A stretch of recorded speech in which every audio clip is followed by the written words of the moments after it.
ತಿರುವಣ್ಣಾಮಲೆಯ ಅರುಣಾಚಲ ಬೆಟ್ಟ ಕೇವಲ ಕಲ್ಲು ಮಣ್ಣಿನ ಗುಡ್ಡ ಅಲ್ಲವೇ ಅಲ್ಲ, ಸಾಕ್ಷಾತ್ ಶಿವನ ಅಗ್ನಿಲಿಂಗ ಸ್ವರೂಪವಾಗಿರುವೆಯೇ.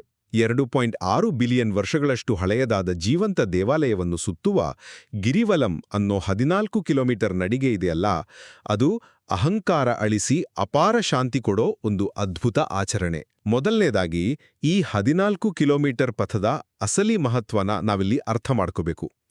ಇಲ್ಲಿ ನೀವಿಡೋ ಪ್ರತಿಯೊಂದು ಹೆಜ್ಜೆನೂ ರಾಜಸೂಯ ಯಾಗದಂತಹ ದೊಡ್ಡ ಯಾಗ ಮಾಡಿದಷ್ಟೇ ಪುಣ್ಯ ತರುತ್ತೆ ಅಂದ್ರೆ ನೀವು ನಂಬ್ತೀರಾ?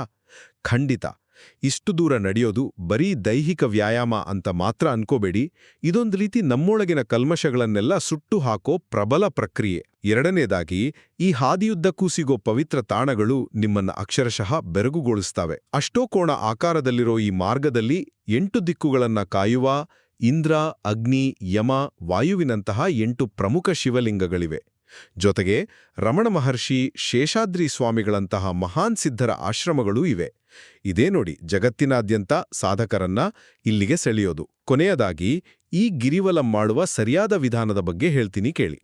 ಹುಣ್ಣಿಮೆ ಅಥವಾ ಕಾರ್ತಿಕ ದೀಪೋತ್ಸವದ ಸಮಯದಲ್ಲಿ ಭಕ್ತರು ರಸ್ತೆಯ ಎಡಭಾಗದಲ್ಲಿ ಮಾತ್ರ ಮೌನವಾಗಿ ಇಲ್ಲವೇ ಶಿವನಾಮ ಜಪಿಸ್ತಾ ನಡಿಬೇಕು. ಯಾಕೆ ಗೊತ್ತಾ? ಬಲಭಾಗದಲ್ಲಿ ಕಣ್ಣಿಗೆ ಕಾಣದ ಸಿದ್ಧರು ಪ್ರದಕ್ಷಿಣೆ ಹಾಕ್ತಿರ್ತಾರೆ ಅನ್ನೋ ಬಲವಾದ ನಂಬಿಕೆ ಇದೆ. ಲಕ್ಷಾಂತರ ಜನರ ಮಧ್ಯೆ ಮೌನವಾಗಿ ನಡೆಯೋದು ಕಷ್ಟ ಅನ್ಸುತ್ತಲ್ವಾ?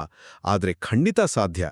ಅದೇ ಮೌನ ನಮ್ಮ ಏಕಾಗ್ರತೆಯನ್ನ ಅದ್ಭುತವಾಗಿ ಹೆಚ್ಚಿಸುತ್ತೆ. ಒಟ್ಟಾರೆಯಾಗಿ ಹೇಳೋದಾದ್ರೆ, ಅಣ್ಣಾಮಲೆಯ ಗಿರಿವಲಂ ಬರೀ ದೈಹಿಕ ನಡಿಗೆಯಲ್ಲ, ಅದು ನಿಮ್ಮ ಅಹಂಕಾರ ಸುಟ್ಟು ಅಂತರಂಗ ಬೆಳಗುವ ಅದ್ಭುತ ಆಧ್ಯಾತ್ಮಿಕ ಪಯಣ.